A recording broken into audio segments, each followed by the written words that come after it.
حدثت لفتاة تدرس في إحدى الجامعات في دولة خليجية، وكانت تدرس في إحدى التخصصات الدينية، وكان لها صوت عذب. كانت تقرأ القرآن كل ليلة، وكانت قراءتها جميلة جدا. أمها كل ليلة عندما تذهب إلى غرفتها تقف عند الباب فتسمع قراءة ابنتها بذلك الصوت الجميل. وهكذا دامت الأيام. وفي إحدى الأيام مرضت هذه الفتاة، وذهب بها أهلها إلى المشفى، فمكثت فيها عدة أيام إلى أن وافاها الأجل هناك في ذلك المشفى.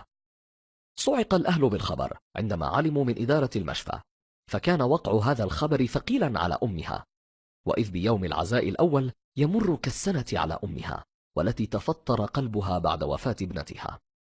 وعندما انتهى العزاء قامت الأم إلى غرفة ابنتها حوالي الساعة 1 بعد منتصف الليل، فعندما اقتربت الأم من الباب فإذا بها تسمع صوتا شبيها بالبكاء الخفيف، ففزعت الأم ولم تدخل الغرفة.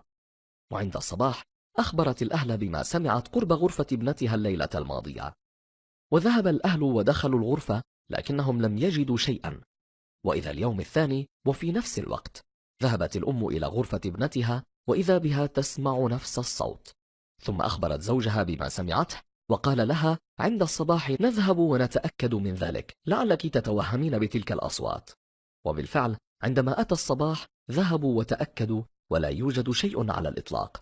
وكانت الأم متأكدة مما سمعت، وأخبرت إحدى صديقاتها بما سمعت، ثم أشارت لها بأن تذهب إلى أحد الشيوخ وتخبره بما يحدث.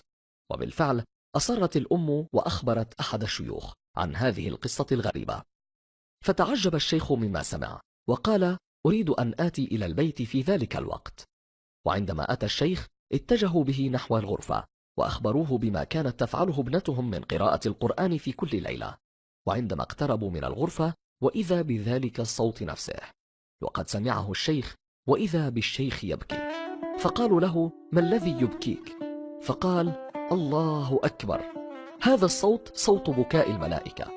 إن الملائكة في كل ليلة عندما كانت تقرأ القرآن كانوا ينزلون ويستمعون إلى قراءتها، فهم يفتقدون ذلك الصوت الذي كانوا يحضرون كل ليلة ويستمعون إليه.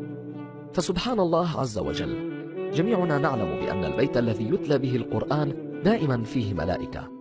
هذه القصة قمت بمشاركتها معكم لكي ننتبه جميعا إلى قراءة القرآن، لذا أرجو منكم أن تشاركوها مع الجميع، ولا تدعوا القصة والعبرة تقف عندكم يا أصدقاء.